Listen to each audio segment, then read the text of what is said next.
Well, welcome to another Memphis drawing as we continue our last 10 drawing prompts in our 200 drawing prompt book. Today we're up to drawing prompt 191. Let's check out the prompt.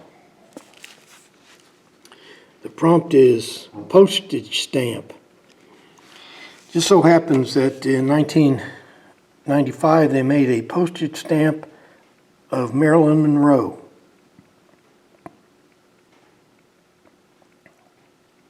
And that's what we're going to do today. So if you want to see how we did it, stay tuned.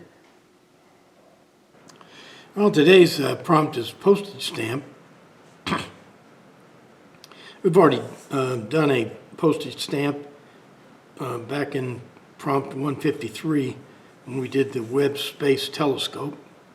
So we should be pretty smart about it. What we got to do, first of all, here's the stamp we're going to go for, the Marilyn Monroe stamp from about 1995 or so. And what we're doing, first of all, is we're putting the,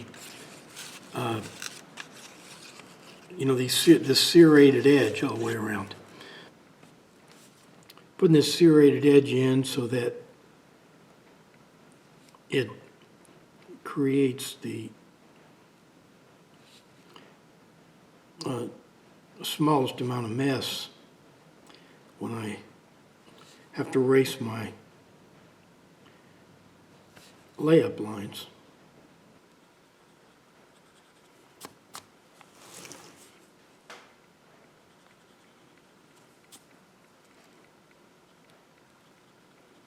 What I'm trying to capture now is the signature here, Marilyn Monroe. And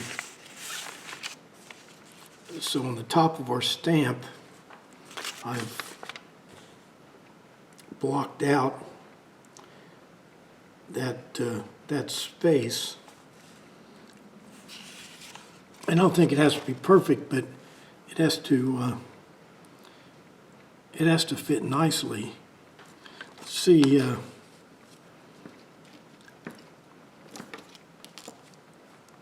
See, this thing's about 4 inches wide, so it's about halfway. About halfway here.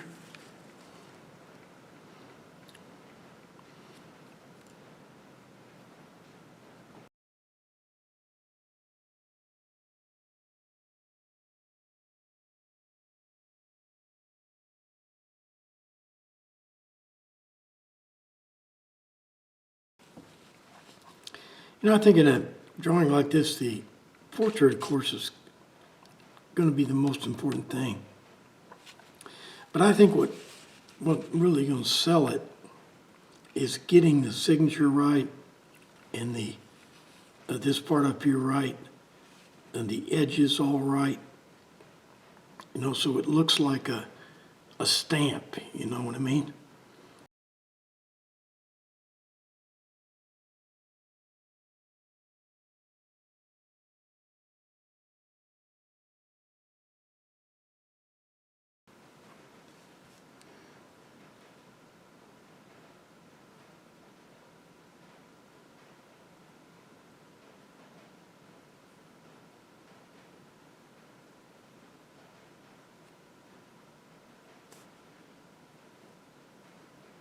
Well, I'm trying to get the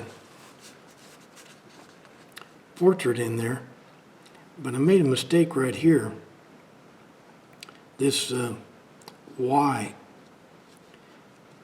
should be at a steeper angle, so her hair comes right up next to it. But on my drawing here, I've got it tilted down too much. So the reason I'm making a big deal about it is we're we're trying to duplicate the stamp because, you know, stamps don't change. I mean, once a stamp is published.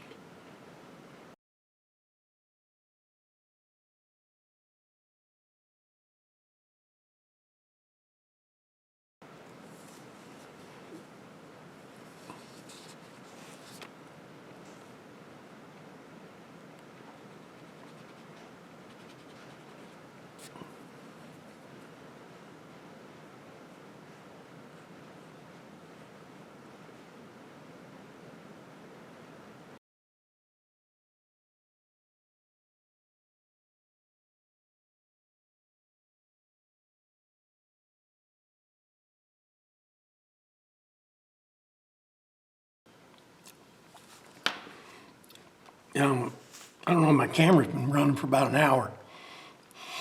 Got a big storm coming through, and I just lost power. And I have a backup generator for the house, but not for the shop. There I am right there, that little dot right there. And this whole big storm's coming right up heading right for me. What I'm going to do is I'm going to work from the outside in. I don't want this drawing just to be a portrait of Marilyn Monroe. You know, it's supposed to be a stamp. So I want to make sure I, you know, give enough attention to the whole composition.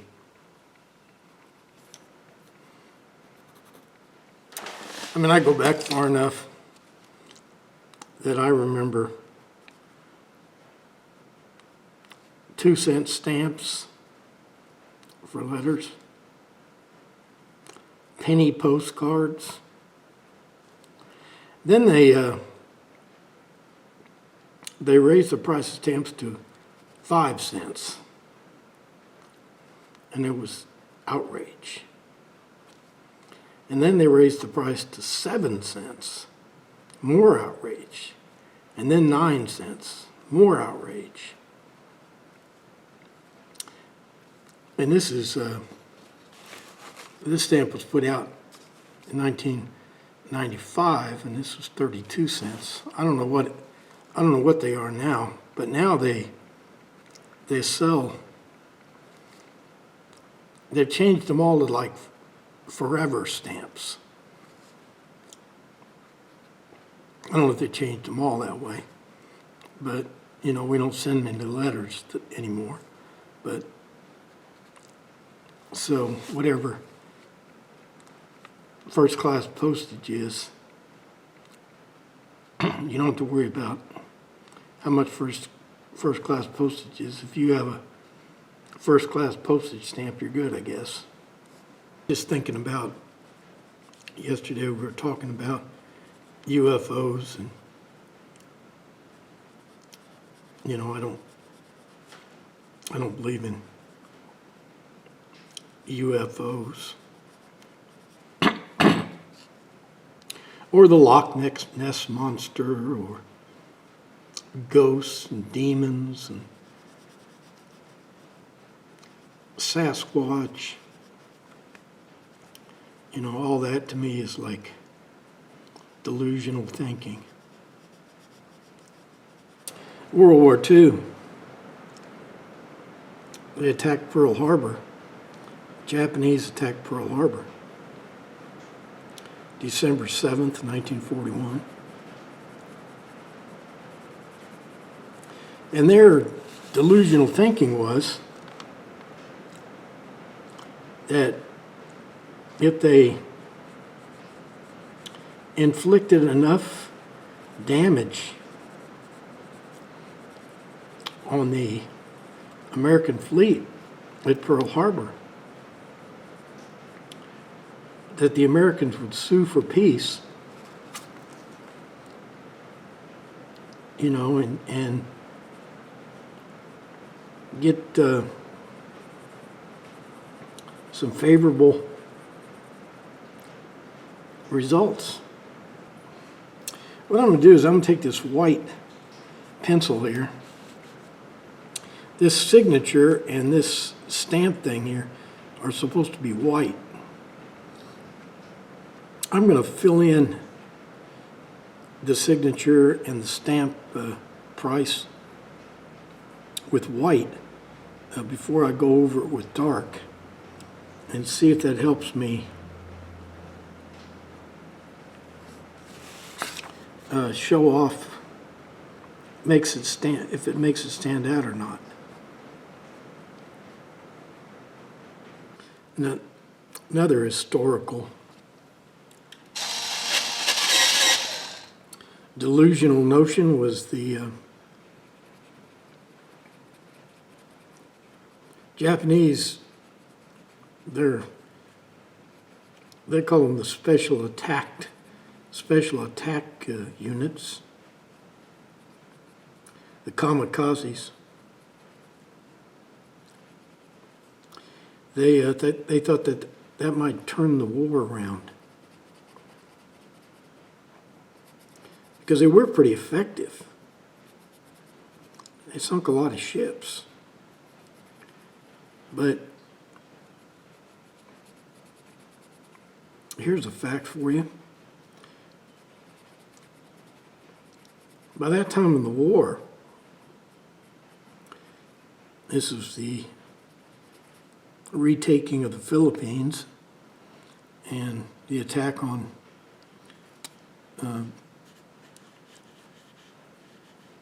the other islands. The Allies, particularly the Americans,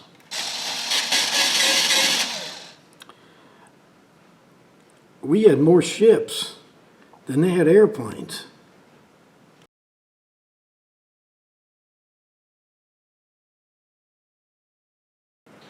In about 1940, a guy named Rudolf Hess, he was the vice chancellor of the Third Reich. He commandeered a plane and flew. He must have been nuts. He flew to England, parachuted out, and his notion was, I guess, that he thought the war was a big misunderstanding, that Hitler was getting some bad advice, and that he could go make a separate peace if he would just explain things to the British. And this guy wasn't just he was definitely a nutcase, but he wasn't a low-ranking official. He was the second guy in charge under Hitler. Well, he spent the rest of his life in jail. Another interesting one was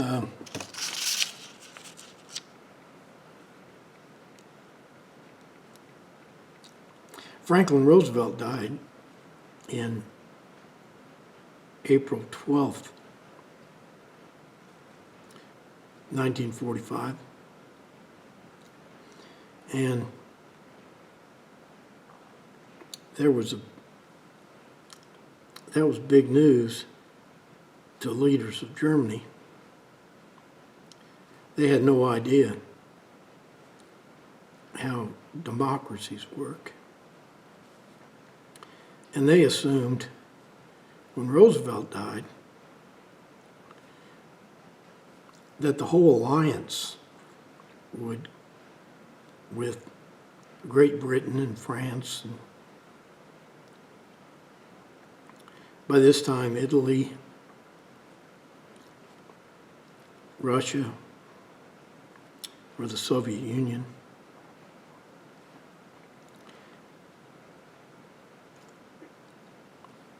Hitler thought that the whole alliance would just crumble.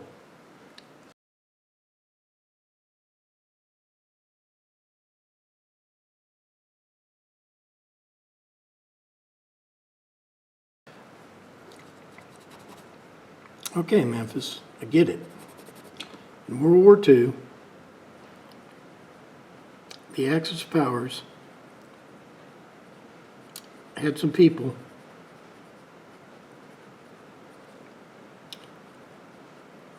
that had weird ideas.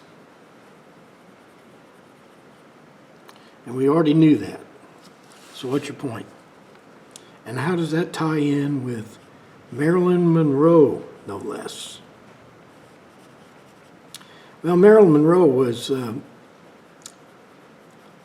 actually working in a factory at the close of World War II. And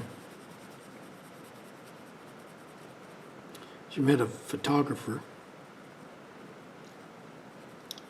took some nude photographs of her. That would come back to bite her later on, but that would be a while. But the real scandal, and it wasn't much of a scandal then, I guess, but, you know, she had a rather well-known affair with John Kennedy. And maybe even John Kennedy's brother, Bobby.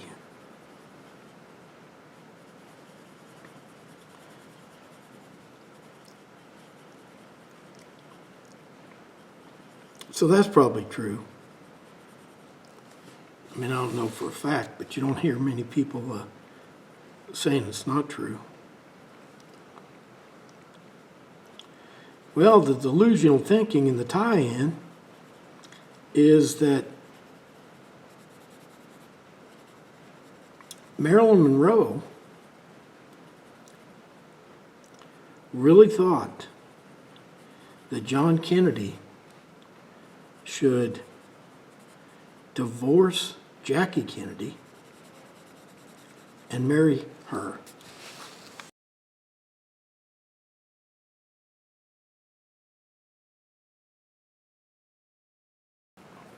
Now on the drawing, you see this blue all around here.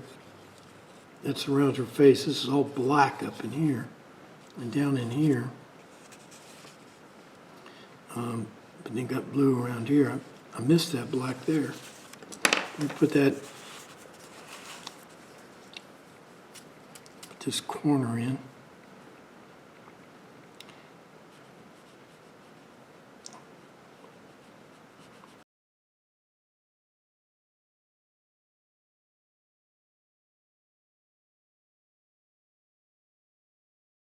Now let's try to put some of this blue in here.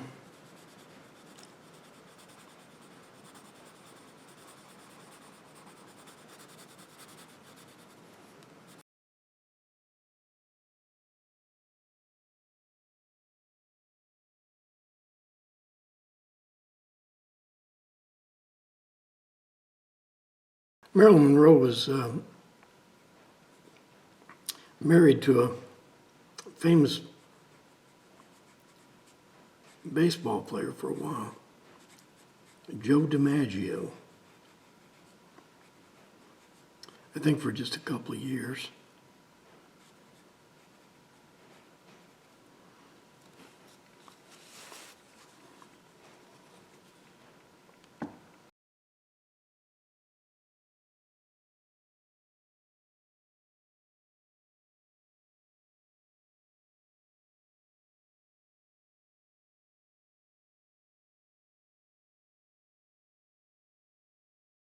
When I was 14 years old.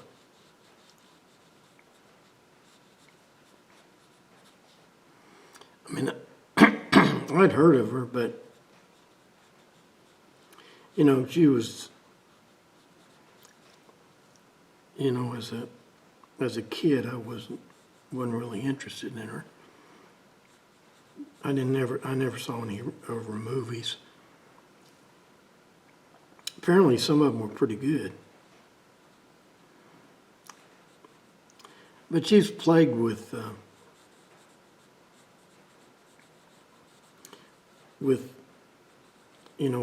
problems that went back to probably her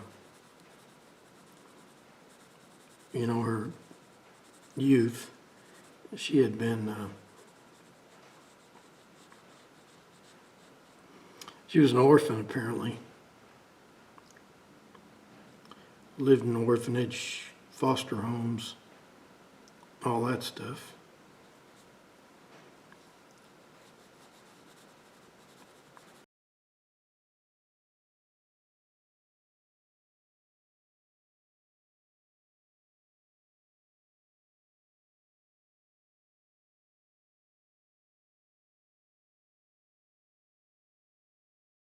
I got to get these dark, squinty eyes. This is all affected, but that was sexy, I guess, back in the day. Let's put her eyeballs in there. They're pretty much covered, but I'll put them in there.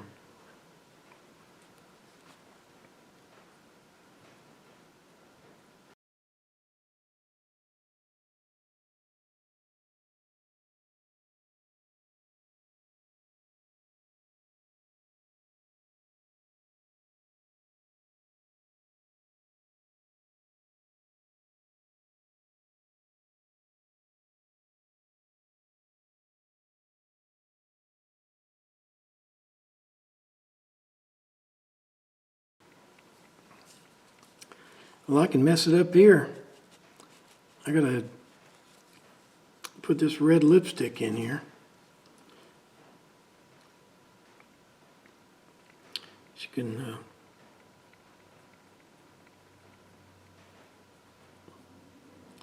I think what I want to do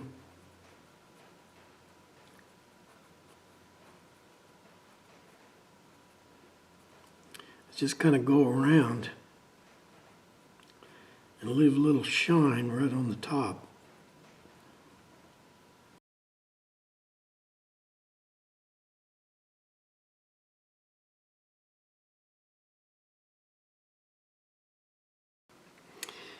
I'll tell you how out of touch I am. Remember that song, Goodbye Norma Jean, by Elton John? Well, it was about Marilyn Monroe. And when the song first came out, I didn't know that. I didn't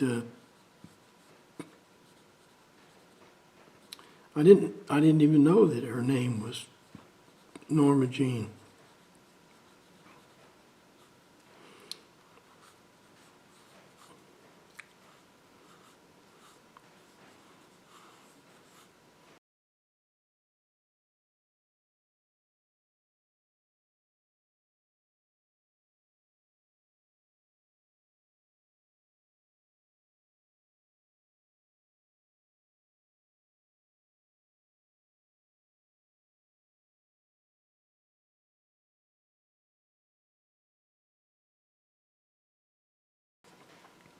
Yeah, I think I'm going to about call it here. Put in her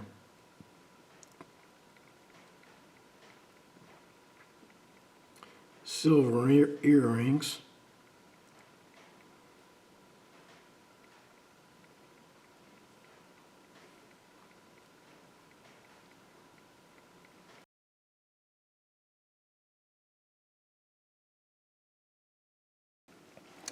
Well, that about does it for Memphis drawing prompt 191. Today's prompt was postage stamp, and we went with the 1995 postage stamp of another celebrity, Marilyn Monroe. She died in 1962. And so we added her to our list of celebrities. Okay, let's check out tomorrow's prompt.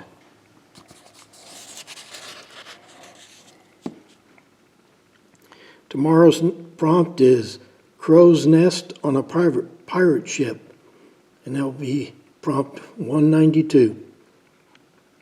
Hope to see you then.